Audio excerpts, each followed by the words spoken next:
Dear listeners, before we get started, drop a quick hi in the comments and let us know where you're tuning in from. Also, if you have any suggestions for us to make the channel better, please let us know. Now let's start with the story. So it's Wednesday.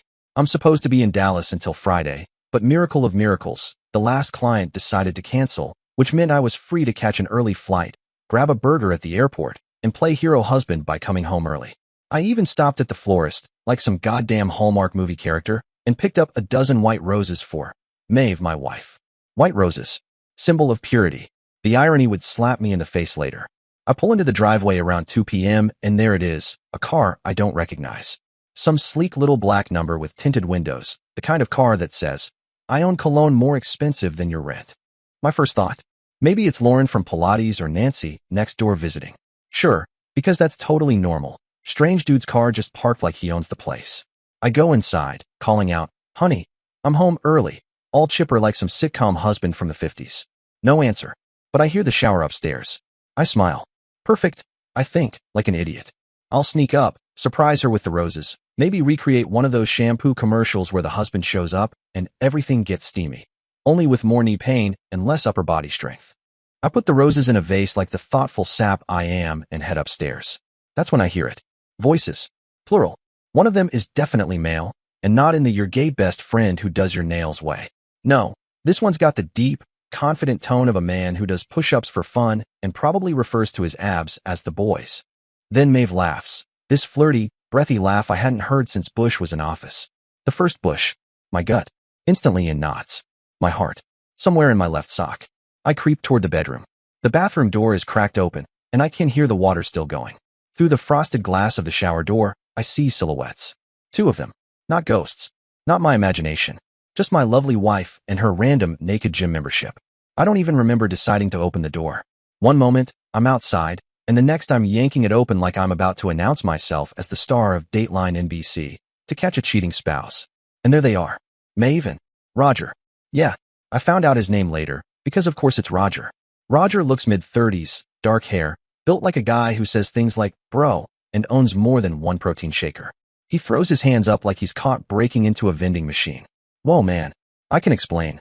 Can you, Roger? Can you explain what quantum leap of logic brought you naked into my shower? Maeve shrieks and grabs a towel like that's going to preserve her dignity. Sweetheart, that ship sank about 3 moons ago. I point at Roger. Out. Out of my house. Now. He's all fake calm, trying to de-escalate like he's the reasonable one. Yeah, no problem, man. Just gonna get dressed and leave, all right? No need for drama. No need for drama? Roger, you a-hole. You're literally dripping in my house, in the same spot where I once sang happy birthday to my son while holding a rubber duck. You've already peed in my emotional swimming pool, and now you're asking me not to make waves? And that's when something in me snapped. Maybe it was the nonchalance, like he's done this before, like I'm the one inconveniencing him. Maybe it was the smirk I swear he tried to hide. Or maybe, just maybe, it was the fact that he was in my shower, in the house my grandmother left me. I don't know what came over me exactly. One moment I'm standing there, marveling at the absurdity of finding a naked gym rat in my sacred marital shower, and the next, I grab him. By the shoulders. Roger didn't even see it coming. I slammed him hard against the bathroom wall with the kind of force that would make drywall file for a restraining order. The shampoo bottle fell over. Something ceramic cracked. Probably a fancy candle Maeve never even lit. Tragic. Roger, to his credit, tried to push me back. I think he forgot I'm 6 feet 2 inches, pissed off, and built from 18 years of repressed marriage rage and Costco water bottle deliveries. So I hit him. And not in the open hand slap like a Real Housewives reunion kind of way. I clocked him. Clean. He stumbled. Then I hit him again. This time he crumpled like a folding chair at a barbecue, hands going straight to his face. Blood. From his nose. Bright. Dripping. Ruining my goddamn bath mat. Maeve. Oh, now she decides to participate. Screaming my name like I'm the lunatic here. Charles. Stop. You're going to kill him. Please. If I wanted to kill him, I wouldn't have used my fists. I'd have locked the bathroom door and turned the water heater to scalding vengeance. Still, something about the sight of blood shocked me back to reality. Not guilt, not remorse, just the sheer mess of it. The towel, the waste of a perfectly good white bathrobe that now looked like it belonged on a Civil War battlefield. So I backed off, stood up straight like I was the adult in the room, despite being the only one who hadn't recently shared a loofah with my wife, and said, "You've got 5 minutes. Get out of my house before I call the cops myself." Roger scrambled like a raccoon caught raiding a fridge. Clothes in hand, bleeding from the nose, half-dressed, dignity trailing behind him like a forgotten sock. Looked like he was fleeing a haunted house. But no, just my house. My grandmother's house. And yes, in that moment, I felt majestic. Maeve. She ran after him. Roger. Wait. Like we were in a soap opera called Desperate Housewives of Upper Suburbia. And I just stood there, watching her towel flap in the wind, wondering where exactly my life took a detour into this badly scripted telenovela. Fast forward to now, I'm apparently psychotic, violent, dangerous. Maeve's staying with her sister, who, by the way, once told me quinoa was too spicy. So great company. She says she's afraid of me. Afraid. The same woman who once threw a wine glass at a raccoon outside because it looked at her wrong. Now she's talking divorce, restraining orders, the full Lifetime movie villain husband package. Then comes the cherry on the dumpster fire. Nolan, our son, calls me yesterday. Says his mother told him what happened. Dad, he says, voice full of judgment, I can't believe you attacked someone like that. Attacked someone like that? I say, he was naked, with your mom, in my shower. That doesn't give you the right to beat him up, he replies. Ah, kids. They grow up, go to college, take one intro to ethics class, and suddenly they're the Dalai Lama. I tried to explain, tried to walk him through the situation, but he just kept saying how disappointed he was, that he's ashamed. Ashamed. Like I kicked a puppy, like I cheated on her with Roger. My brother, naturally, has opinions. Should have called the police, he says. Oh, really, Sherlock? Call the cops and say, hi. Yes, I'd like to report my wife's taste in men. Not illegal, remember? As long as she consents, the law doesn't care who's naked in whose shower. And just when I think this whole Greek tragedy can't get more absurd, bam. Friday morning. I'm at work. I've got a meeting with clients at 10 a.m. Big ones. Ones who could actually bring in real money and stop my office from smelling like budget printer toner and desperation. 10:05. Two uniformed cops walk in. Not undercover. Not in suits. Uniformed. Charles Moore. One says, like we're in a damn courtroom drama. I raise my hand, like I'm being picked for dodgeball. Present. Sir, we have a warrant for your arrest. Professional? Yes. Subtle? Absolutely not. Every head in the conference room swiveled toward me like I'd just confessed to being Banksy. My boss had to step in. Had to explain to the clients we've been chasing for 3 quarters, why their meeting was being postponed. So yeah, I spent Friday night in county jail. Ever wanted to know what rock bottom smells like? It's a mixture of bologna sandwiches, Lysol, and broken dreams. I was in there until my lawyer, Ron Jeremy, no relation to that Ron Jeremy. This one looks like a hitman who works as a DJ on weekends. He worked his magic and got me out on bail. Assault in the 3rd degree. A misdemeanor, thank God, but apparently still serious enough to threaten me with up to a year in jail and a $4,000 fine. I paid $2,500 for bail. You know what I could have bought for $2,500? A new grill. A vacation. Therapy. Instead, I bought one night in a communal concrete suite and a criminal record. Now Ron Jeremy, Esquire. This man is a legend in husband-saving circles. Picture a divorce lawyer crossed with a bulldog in a Hugo Boss suit. His entire office smells like cigar smoke, old scotch, and vengeance. The man breathes in restraining orders and exhales custody wins. He once got a guy visitation rights for a dog. A goldfish, actually, but still. Anyway, while I was locked up, probably missing my last decent chance at a full night's sleep this decade, Maeve was apparently starring in Law & Order, Betrayal Unit. She went to court and got herself a temporary restraining order. She claimed I had a history of controlling and violent behavior, and that she feared for her safety. This woman, has she met me? 18 years. Not once have I laid a hand on her. Never even yelled. I've talked to customer service reps with more hostility than I've ever shown Maeve. But apparently, throwing out her boy toy with a little extra muscle turns me into Hannibal Lecter. Now here's the kicker. That restraining order says I can't come within 100 yards of her, which includes my own house. Yes, you heard me. My house. The house my grandmother left me. The house I've paid taxes on, maintained, and cleaned mildew out of for years. And now, I'm banned from it like I'm some creepy neighbor who tried to sell encyclopedias in the nude. So, Saturday morning, I get out of jail, wearing the same wrinkled clothes from my Thursday meeting, because of course I am, and I drive home. Naive little me, still hoping this was all some horrific mix-up and Maeve would open the door in tears, clutching the white roses I left on the kitchen counter like a scene out of a Nicholas Sparks redemption arc. Nope, my key doesn't work. She changed the locks. Classic. And across the street, a patrol car. Parked like it's a damn stakeout episode of Cops, Suburb Edition. just sitting there, making sure I, the dangerous villain, don't violate the sacred perimeter of my own damn driveway. I called Ron immediately. Charles, he said, in his signature growl, you've got the deed, right? Yeah. Then don't worry. We'll fight this. It's all smoke and drama. Temporary restraining orders are like Hollywood marriages. Look scary, but rarely last. The man is a divorce god. He's Zeus, but with better hair and court citations. The restraining order's valid for 2 weeks, and then we've got a hearing. That's when a judge will decide if I'm a menace to society or just a man who found a stranger in his loofah zone. Until then, I can't go home. Can't grab my clothes, my mail, my laptop, my good razors, my deodorant. I'm living out of the suitcase I packed for a 2-day business trip, now converted into my sad, mobile wardrobe. Hotel life? Glorious. I'm on a first-name basis with the night clerk, and I've memorized the vending machine options. And don't get me started on how dignified it feels to take Zoom calls from the corner of a room that smells like air freshener and despair. Maeve won't return my texts. I've tried every version. Please call me. Let's talk. Really? Locks. Silence. So I tried calling the house. One last Hail Mary. She answered, and immediately hung up. The real punch in the gut? Nolan came home from college this weekend. And where's he staying? Oh, just at the house. With her. My house. My grandmother's house. The one I'm now legally banned from like I'm some sort of haunted antique. I texted him. Nothing dramatic, just, hey, want to grab coffee? I'd really like to talk. Simple. Measured. Fatherly. He responded with, Mom showed me the police report. I can't believe you're my father. Don't contact me until you get help for your anger issues. My anger issues. I laughed out loud. Alone. In a hotel room.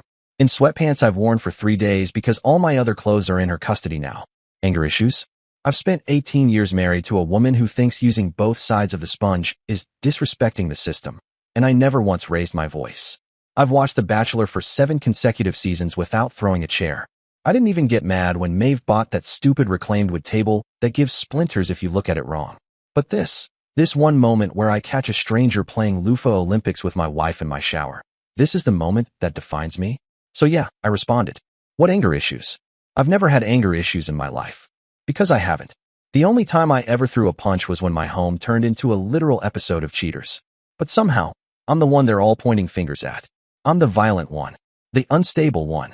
Ron, bless the man, tells me the restraining order is probably temporary.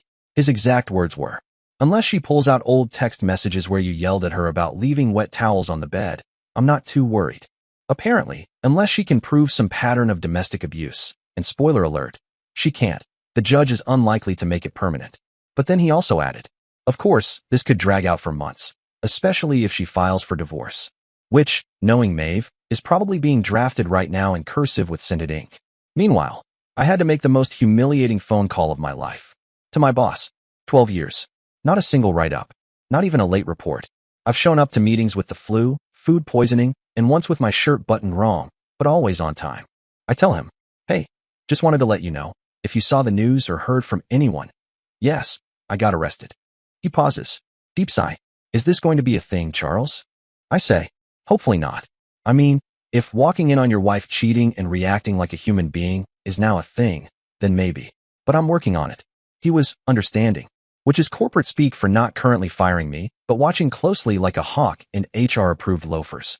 He said if it turns into a conviction or affects my ability to work with clients, we'll need to discuss my future with the company. You know, the kind of phrase that makes your blood pressure triple. So now I'm homeless, professionally unstable, and broke. Let's tally the financials, shall we? Lawyer? Not cheap. Bail? $2,500. Hotel? $180 a night, which I now know includes exactly 1 pillow, 2 towels, and 0 hope. Total so far? Over $8,000. And I'm still paying the mortgage on the house I'm banned from. And the cherry on this crap sundae? Maeve still has access to our joint accounts. So she's in there swiping, buying throw pillows and expensive kombucha, while I'm rationing breath mints and contemplating laundry in the hotel sink. Meanwhile, I can't get a damn pair of socks or my mail. My mail. She hung up on me when I called the house. Literally picked up the phone, confirmed it was me, and then click. That was it. And now everyone wants to tell me. You should have just called the police. Oh, should I have? Really? Called them for what exactly? Hello? Yes, I'd like to report a crime. A man is currently naked in my shower with my wife. And the officer would have said what? Sir, is he there against his will? No, he looks pretty comfortable actually. Then we suggest you make him a sandwich and call a therapist. Because let's be real, He was there because my wife invited him. Look, I get it. It's not breaking and entering if your wife opened the damn door and invited the guy in with a scented candle and a playlist titled Afternoon Delight. Legally, he had permission. And if I'd called the cops, they probably would have shown up, taken one look at the scene, Maeve in a towel, Roger holding his pants, and shrugged. Sir, they would have said, this is a civil matter. Yeah, civil, because nothing says civility like walking into your own shower and discovering someone else's sudsy ass in it. I understand I screwed up legally. I do. I didn't act like the Dalai Lama. I acted like a guy who just found his wife cheating in the house his grandmother left him. Sue me. Actually, they kind of are. I saw red. I reacted. I didn't whip out a legal pad and schedule a mediation. I did what 98% of the population would do if they had a pulse and a mortgage. But now I'm the one paying the price. Meanwhile, Roger, shampoo stallion, gets to play the victim with his little nose bandage and his faux in. I didn't mean any harm. Man energy. What really grinds my gears, though, is just how easy it was for Maeve to pull off this restraining order circus. She walks into court, says she's afraid of me. No evidence, no bruises, no threatening texts, not even a raised eyebrow. And boom, I'm banished from my own property like I'm Dracula at a garlic festival. There's no due process. No, let's hear both sides. Nothing. I didn't even touch her. I hit the guy who was literally inside her like a Costco sample tray. But somehow, that makes her the one in danger. Because I might, slam a cabinet too loud. Ron, king of husbands' rights, told me judges usually play it safe on these things. They don't want to risk being the one who ignored a red flag, he says, sipping his whiskey like he's seen it all. And I get it. I do. I understand why the law errs on the side of caution with domestic violence claims. But this isn't domestic violence. This is strategic warfare. This is Maeve using the system like a blunt instrument in what's clearly about to become a divorce-level bloodbath. Commenter says, you need to start building your case immediately. Document everything. Oh, trust me. Already on it. First thing I did when I checked into the hotel, after weeping softly into the $4 pillow, was call the bank. I set up alerts on every joint account. Now, every time Maeve swipes our debit card, I get a text message that makes my blood pressure spike. So far, it's been tame, groceries, gas, one trip to Starbucks, so large it probably included a muffin army. But still, I'm watching. And I'm tracking everything I spend too. Hotel, $139 a night, plus $25 a day in parking because apparently breathing air downtown is a luxury now. Food. Since I can't cook, I'm hemorrhaging money on room service and gas station sushi. Uber rides to and from meetings with Ron. $40 round trip because, of course, his office is just far enough away to be annoying. I'm now over $11,000 deep in this disaster. And that's just week one. Ron says if the judge ends up ruling this restraining order was frivolous, there's a slim, but real, chance I might be able to recoup some of the costs from her. He used the term financial clawback, which made me picture a bear in a suit going after her bank account. Gave me a little hope. But the mortgage? That's the elephant in the bankruptcy room. $3,100 a month. Between the mortgage, property taxes, and insurance, I'm paying a fortune to not live in the house I own. It's like sponsoring a child overseas, except the child is my house and the updates are just photos of Roger using my espresso machine. If this drags on for months, and Ron says it very well could, I'm screwed. And Maeve knows it. I'm not naive. I know Maeve. I've been married to her for 18 years. I know exactly how her mind works when she wants something. It's like watching a chess grandmaster play speed checkmate with your finances. She's probably counting on me bleeding cash until I finally throw up my hands and agree to some humiliating, half-baked divorce settlement just to make it stop. The hotel, the lawyer, the Uber receipts, the meals that taste like microwaved sadness. I'm hemorrhaging money like it's trendy. But here's the thing. She's always been good at this. Not fighting dirty, fighting surgical. She knows pressure points like a chiropractor with a grudge. And right now, mine is spelled M-O-R-T-G-G and N-O-L-A-N. And speaking of Nolan, a friend asked me, have you considered your son might genuinely be concerned about your behavior? Maybe reach out through a family member. Ah yes. Thank you, social media therapist. You think I haven't tried? I did try the family member route. My brother, Parker, bless his optimism, called Nolan 3 times. Straight to voicemail. I think even Parker's feelings were hurt. But the part that really stings, like lemon juice in a paper cut, is the text Nolan sent me. I can't believe you're my father. Don't contact me until you get help for your anger issues. Not dad. Not, hey, I'm confused and scared, but I still love you. Just father. Cold. Formal. Like I'm some stranger who used to rent space in the attic. I coached his little league teams. I sat through every single production of his high school's theater program. including the one where he played a talking tree and forgot his lines. I taught him to drive. I helped him with his college apps. I bought him a laptop when mine was older and barely booting up. Now suddenly, I'm the villain. The guy from the true crime podcast. Maeve's convinced him I'm some sort of raging lunatic who's one traffic jam away from going full Hulk. I don't even slam cabinet doors, for God's sake. And sure, maybe Nolan's scared. Maybe he's confused. But I'm his father. That's supposed to mean something. Maybe not get out of jail free card level, but at least a benefit of the doubt. A phone call. Hey, is this true? Instead of a pre-written disowning text. Now, fast forward to the restraining order hearing 3 weeks ago. Ron, naturally, walks in like he's starring in Suits, Suburban Edition. Cufflinks. Pocket square. The man brought 3 color-coded binders and a vendetta. Maeve shows up with her attorney, a woman who looked like she charges by the eyebrow raise, and starts painting a picture of me as some unstable tyrant with fists of fury. But then, reality hit. No evidence. No threats. No pattern of behavior. Just one outburst, in one extraordinarily provoking situation. And by the time Ron finished quoting case law like it was slam poetry, the judge looked at Maeve and said, "There's insufficient cause to grant a permanent restraining order." Boom. Just like that, it was over. Well, the legal part was. But what happened in that courtroom? That changed my relationship with my son forever. First, the good news, because God knows we need a miracle crumb around here. Ron was right. Turns out, when you haven't actually been abusive, it's hard for someone to prove you're abusive. Crazy, I know. Maeve couldn't present a single shred of evidence of domestic violence or threats. The judge even said, out loud, bless her, that while me decking Roger was clearly not my finest moment, it was an isolated incident, and did not demonstrate a pattern of violence toward Maeve. Translation: Sir, you're not a monster. You're just a guy who caught a naked interloper using his loofah and momentarily turned into Liam Neeson. So the restraining order? Dissolved. Gone. Poof. And the house. Mine again. Sweet, sweet home, minus the spiritual stench of betrayal. But then, it got messed up on a level I didn't think possible.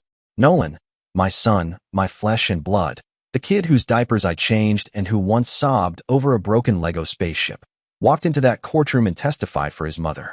Against me. I remember watching him walk to the stand like he was about to give a TED Talk on how to shatter your father's soul in 3 easy steps.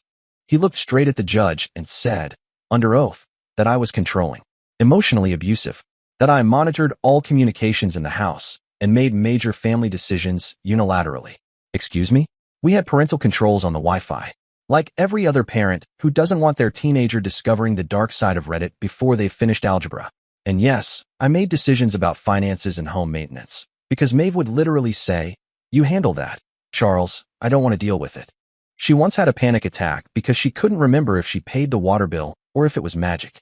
But the dagger was when Nolan said, "I was relieved to leave for college because I didn't have to walk on eggshells anymore." Eggshells? The only eggshells in our house were from the organic cage-free ones he insisted we buy after a freshman ethics class. This is the same kid who used to call me every Sunday like clockwork. "Hey Dad, got a B on my psych paper."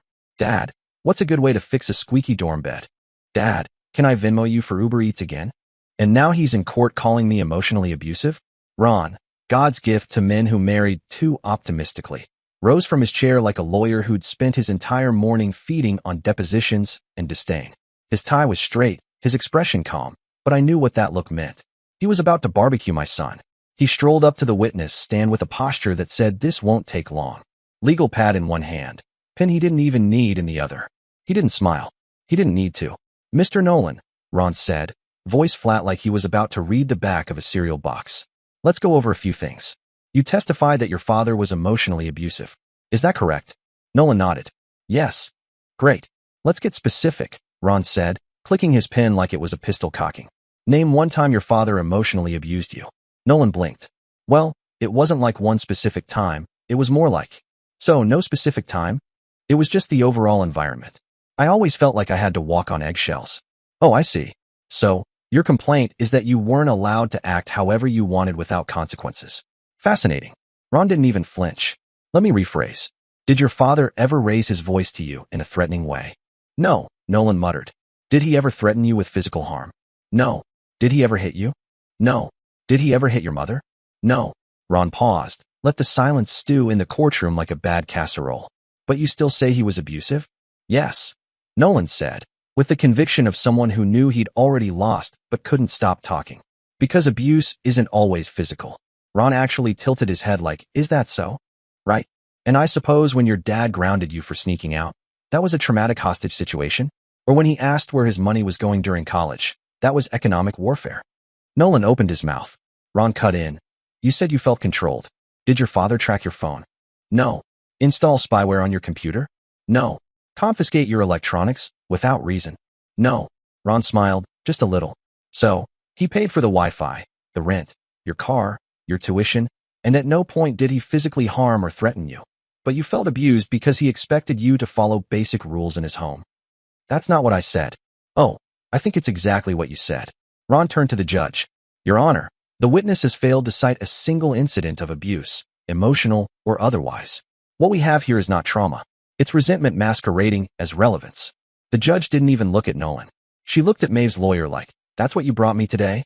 Then she said, and I swear this is word for word. Family testimony carries weight, but I need evidence of threatening behavior toward the petitioner, not vague descriptions of household dynamics. And just like that, Ron sat back down like he'd just gone for a stroll, and Nolan looked like someone had just unplugged his brain mid-download. Honestly, it was the first time in this entire disaster that I almost smiled. Translation, nice try, kid. You're not getting a Netflix documentary out of this. Then came Ron's coup de grace. He stood up and presented our evidence like he was launching a missile. Bank records, credit card statements, 8 months of data, over $11,000 spent by Maeve during her little side quest with Roger. And not just on room service and silk boxers. Oh no, we're talking fancy hotels, spa weekends, restaurants that serve food on wooden slabs instead of plates. Not just in town either. Oh no, that'd be too boring for this Lifetime movie. We had charges from weekend getaways to Scottsdale, Santa Fe, and a suspiciously expensive 4-day stay in Aspen. Because nothing says stable marriage, like your wife sneaking off to Colorado with her personal trainer while you're home unclogging the garbage disposal. In that moment, sitting in court, hearing my son lie to protect the woman who betrayed me, that changed my relationship with my son forever. Let's talk numbers. Because if this whole nightmare ever becomes a true crime docuseries, I want the accountants to weep during the financial recap. The hotel charges alone? $9,300. These weren't roadside motels with questionable stains and an ice machine that moans at night. No. We're talking full-blown, marble bathroom, bellhop in white gloves luxury. Places like the Ritz-Carlton in Austin, Hotel Zaza in Dallas, and some absurd boutique spot in Sedona, Arizona, where the rooms have chakra-lined aromatherapy menus. Because apparently, when you're cheating on your husband, it's important the room smells like eucalyptus and betrayal. Ron, God bless the man. May his suit collection live forever, laid it all out for the court like a Netflix series finale. We're talking $5,800 on dinners. That's not counting cocktails and tasting menus for two with descriptions that use more adjectives than a poetry slam. And then, for $1,200 at jewelry and men's clothing stores. For Roger. Because nothing says, thank you for your service, like a new leather belt and a sterling silver bracelet from a store where you need a doorman to even make eye contact with a necklace. Then came the real kicker, the phone records. Hundreds of calls and texts to Roger going back 8 months. It was a digital love letter in the form of a spreadsheet. Timestamp after timestamp perfectly matching the hotel bills and restaurant swipes. Maeve's lawyer tried to wave it off like it was a Groupon email. Irrelevant, she said, like she was trying to skip over a spoiler in a courtroom. But the judge wasn't buying it. She looked at the stack of evidence like she'd just been handed the receipts for every lie Maeve ever told in marriage counseling. Her words, direct quote, "This paints a very clear picture of a sustained affair, which provides significant context for Mr. Reynolds' reaction upon discovery." Translation, no, he shouldn't have hit the guy, but it's not exactly a hallmark misunderstanding either. So the restraining order? Gone. Torn apart, like one of those overpriced silk shirts Roger probably picked out on my dime. But Maeve wasn't done. Oh no. That same afternoon, she filed for divorce. With the speed and grace of someone who's had the papers ready in her purse since March. Now she's asking for spousal support. Half the value of my house. The house my grandmother left me in her will. May she rest in peace and not haunt me through this paperwork. And half of everything else we own, including my 12-year-old Weber grill and the air fryer she swore she hated. Her divorce lawyer is pulling every card short of calling me an international warlord. They're trying to argue that because I have one assault charge, and let's be clear, one, that I'm unfit to manage finances and Maeve needs to be protected from my volatile tendencies. Volatile. I once spent 4 hours fixing a garbage disposal without cussing once. But now I'm the poster child for chaos. Thankfully, my criminal lawyer, who now answers my calls with, "What happened this time?" says it's likely going to get knocked down to a disorderly conduct plea. Probation, anger management classes, maybe a stern talk about my emotional bandwidth. Honestly, if they offer me a class with snacks and a PowerPoint, I'll take it. Just let me keep my house and a shred of dignity. But you want to know what really wrecked me? Not the court fees. Not the betrayals. Not even Roger's smug little wave outside the courthouse. It was Nolan. After the hearing, I caught up with Nolan outside the courthouse. He saw me walking up and stiffened like I was a threat. Like I was some stranger. That alone told me everything. I didn't raise my voice. Didn't rant or beg. I just looked him square in the eye and asked, "Why would you do that? Why would you get up there and lie about me?" His face didn't flinch. Not even a flicker of doubt. I wasn't lying. That's how I experienced our family. That line. Like he'd rehearsed it in front of a mirror. I laughed, quiet and bitter. Right? Rules and expectations, discipline and structure. That's abuse now? Looking at you right now, I feel that I failed to raise man. He crossed his arms. Defensive. It is when it's all about control. I'm proud of Mom for finally standing up to you. I stared at him. Not my son. Not anymore. Good, I said. Calm. Clear. Ice in every syllable. Then make sure you stay on her side. From now on, you are not my son. You made your choice in that courtroom. Don't expect a second chance when it all falls apart. He blinked, like he didn't expect me to say it. Like somewhere in his head, he thought I'd be the bigger man. Offer him grace. Leave the door cracked. He has no idea who I am anymore. You burned the bridge, Nolan. Don't come looking for the ashes. I turned and walked away without another word. That didn't just hurt, it changed something. Permanently. He didn't just believe her. He chose to. And after years of bedtime stories, Little League, Sunday pancakes, fixing his science projects, and teaching him to drive, that was the moment I stopped being his father. That moment changed the relationship with my son forever. So, Nolan's still shacked up with Maeve at her sister's place, probably sipping almond milk lattes and journaling about trauma that didn't exist. They've both blocked my number, which is honestly a blessing. Saves me from reading another sanctimonious text that starts with, "As someone healing." My brother keeps telling me to repair the relationship, like it's a scratched coffee table and not the human embodiment of betrayal who stood in court and called me an emotional war criminal. I mean, really, where exactly do you begin after your son accuses you of abuse on the record? A fruit basket? Group therapy? A seance? Anyway, onto something less depressing, the divorce. And spoiler alert, it ended in a glorious, satisfying courtroom beatdown. When I tell you Ron walked into that courtroom like a legal warlord, I mean the man was glowing. He had a color-coded binder, a custom-tailored suit, and a quiet smirk like he already knew the judge's ruling. Now, Maeve tried her usual theatrics. Brought up years of psychological torment, controlling behavior, and financial dependence, all with the emotional range of a C-list soap actress. But this time, she wasn't in her bathrobe holding a wine glass and FaceTiming her sister for backup. She was facing a judge who had read the receipts. Literally, Ron brought out the receipts, all $18,500 worth of her romantic little affair budget. Hotels, spa treatments, steak dinners for two, jewelry, designer clothes from stores where you can't even pronounce the brand unless your last name ends in Rothschild. And when her lawyer tried to push for a bigger payout, claiming she was owed half the house and financial security after years of sacrifice, Ron smiled, flipped open his binder, and calmly said, "Your Honor, the home is inherited property and therefore not subject to division under state law. Additionally, all major renovations, kitchen remodel, basement build-out, new roof, were financed solely through my client's income." Boom. He even had invoices. Color-coded. Chronologically sorted. It was courtroom jazz. The judge nodded along, clearly unimpressed with Maeve's financial sob story. She awarded her $15,000 total for the improvements she supposedly helped with, which, let's be honest, mostly amounted to complaining about backsplash tiles and forgetting to schedule the landscaper. Then came the asset split. The judge didn't just consider money. She looked at conduct. Translation: if you're going to cheat, steal, and lie, maybe don't expect a golden parachute on your way out. Maeve walked away with her car, her personal belongings, and $30,000 from our savings. I walked away with my car, my house, my retirement accounts, my sanity just barely, and the best legal curb stomping this state has probably seen in a decade. And here's the real kicker. She pushed for spousal support, claimed she was starting over and needed financial assistance to get back on her feet. Ron didn't even argue. He just raised one eyebrow and handed the judge our documentation. The judge laughed. I'm not exaggerating. Laughed. Someone who spent nearly $20,000 on hotels, gifts, and vacations with her boyfriend, she said, seems perfectly capable of managing money and supporting herself.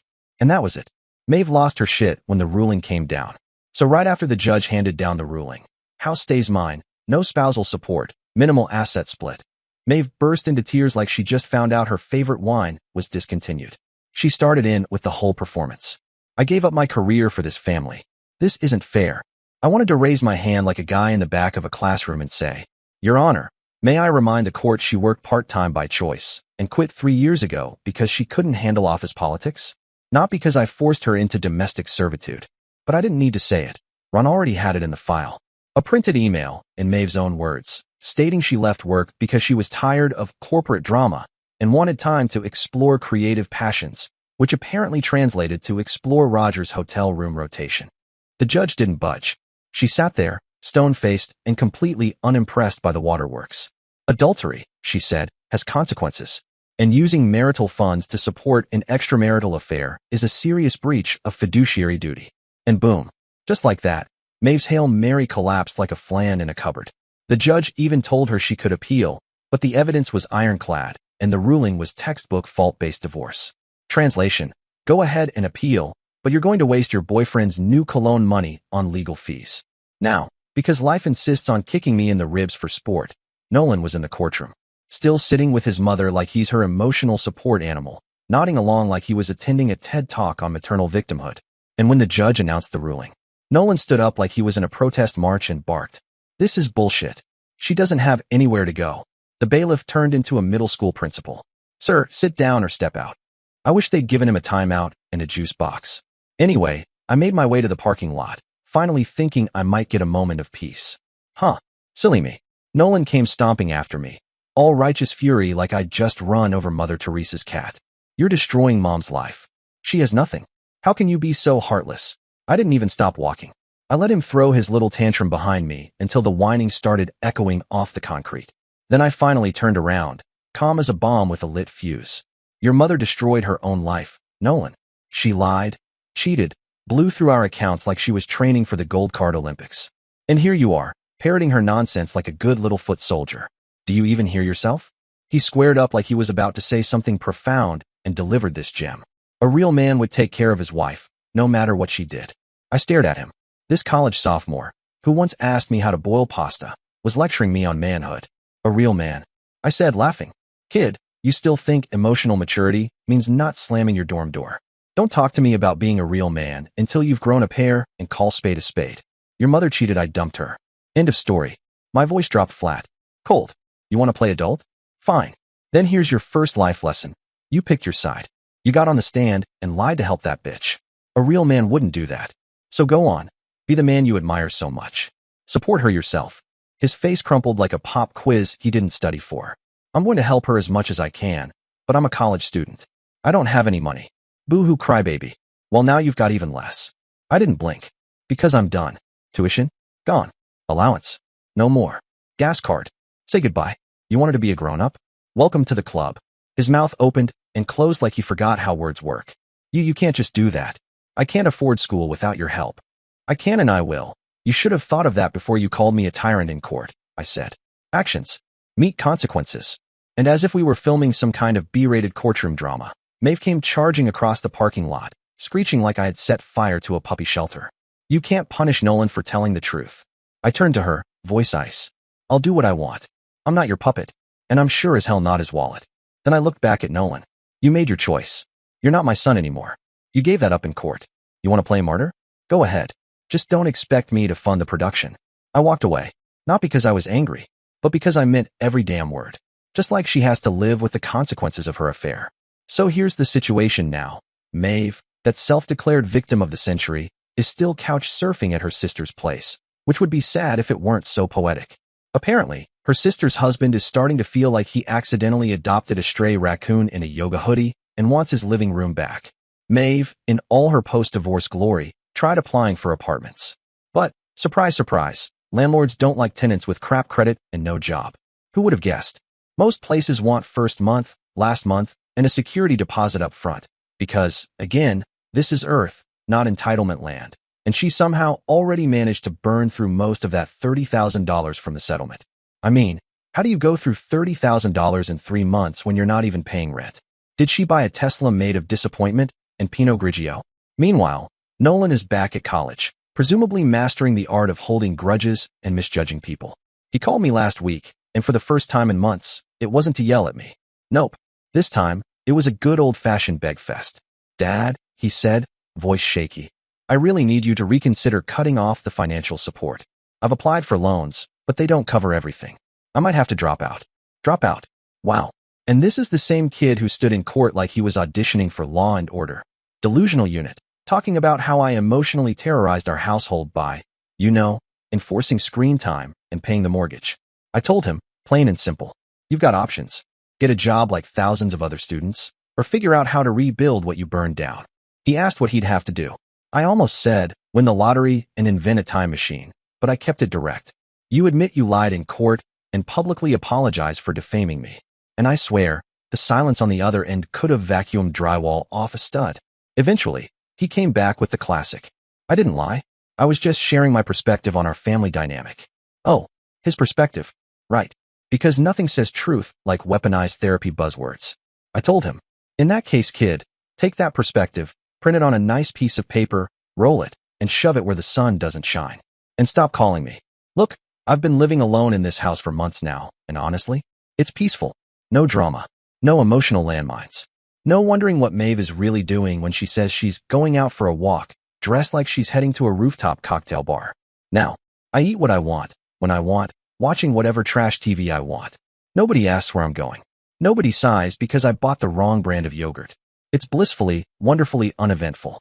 But, of course, that tranquility couldn't last forever.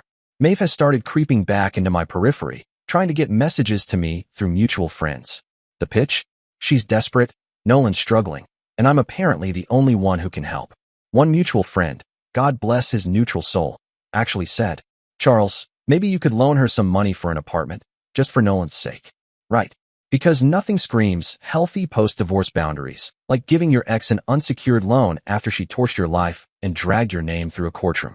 Let's be clear, I don't owe Maeve a cent. And as for Nolan, he chose his team. He suited up, took the field, and ran plays for Team Mom, and they both threw me under the bus the moment it became convenient. Well, looks like karma has an impressive sense of timing and an even better sense of humor. Fast forward 2 years. Nolan, my son, the courtroom Shakespeare who once called me a menace to domestic tranquility, got married last September to his college girlfriend, Athena. Naturally, I wasn't invited. Shocker. I found out about the wedding from my brother, who heard it from a cousin, who probably read it on Facebook while trying to ignore Maeve's inspirational posts about healing through adversity or whatever Hallmark crap she's peddling now. Apparently, Maeve paid for the whole wedding with money she borrowed. Yes, borrowed. Because nothing screams, I'm doing just fine, like going into debt to throw a party you can't afford for a son who's already got one foot in a mess. Now, Athena, I only met her once before the apocalypse hit, but she seemed like she had her head on straight. Smart girl, studying accounting, came from a good family. Definitely married down, if you ask me. And guess what? 3 weeks ago, Athena found out that Nolan, my son, the torchbearer of moral superiority, was cheating on her. Yeah, let that marinate. And not just cheating. Oh no, that would be too normal. He was cheating with a married woman, named Kathy, mother of 2, whom he met, wait for it, through Maeve. Turns out Maeve finally got herself a job, some office admin gig. And because apparently boundaries is a word she skipped in the divorce dictionary, Nolan had been hanging around there like a stray cat. That's where he met Kathy, who's about 35, married, and, clearly, also in the mood to ruin her life. It all blew up when Kathy's husband, who I must say is the unsung hero of this little opera, found Nolan's romantic poetry in her text messages. And by poetry, I mean probably something like, "You up? I miss your smile." Kathy confessed. The husband contacted Athena directly through Facebook like a man with receipts and no patience. And within a week, Athena packed her bags, filed for divorce, and moved back in with her parents. She even cleaned out their joint bank account, and, my favorite part, returned her wedding ring by chucking it at Nolan's face in the parking lot of his apartment complex. Chef's kiss. And here's where things get really fun. 2 weeks ago, I get a call. Unknown number. I almost didn't answer. Thought it was a spammer trying to sell me a solar panel, but curiosity got the better of me. "Dad." Voice cracking. "It's me. Nolan." "Of course it is." He was crying. like someone just told him PS5s were discontinued forever. Athena left. She took everything.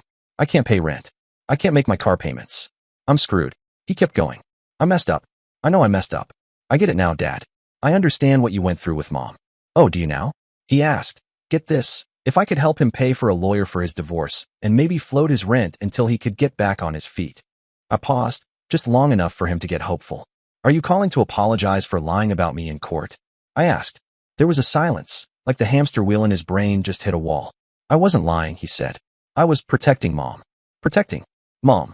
Right. And I was just aggressively exfoliating Roger's face when I decked him in the bathroom. So I told him, very calmly, well, Nolan, when you're ready to admit you lied and ask me for forgiveness like a grown man instead of a self-righteous idiot, you can call me back.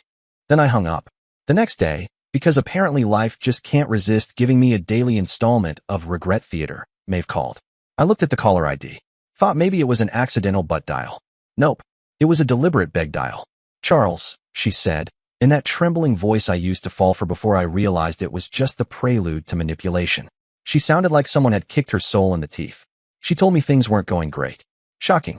Apparently, the new job doesn't pay much. Turns out, when you spend years cheating and not working, the job market doesn't exactly greet you with a parade. Who knew? Oh, and her sister's husband? Finally kicked her out. Can't say I blame the guy. Living with Maeve sounds exhausting, and I was married to her for 18 years. I earned that opinion. She's been staying in a weekly motel, $300 a week for a bed that probably still smells like bleach and regret. Then she hit me with the pitch. Would you consider lending me money for first month and security deposit on an apartment? Cue the violins. I asked her flatly. Why would I do that?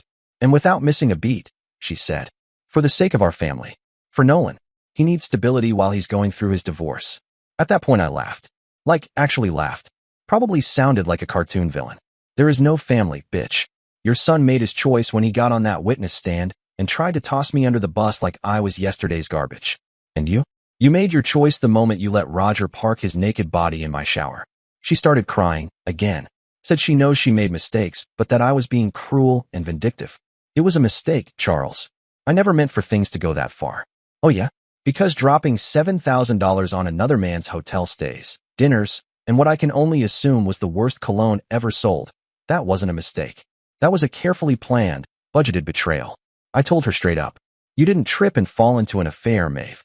You made a series of decisions, bold, expensive, naked decisions, for months. And then she said something that truly earned her an award in audacity. If you help us now, she said, her voice doing that fake innocent tremble, it would show you're the bigger person, that you've really forgiven us.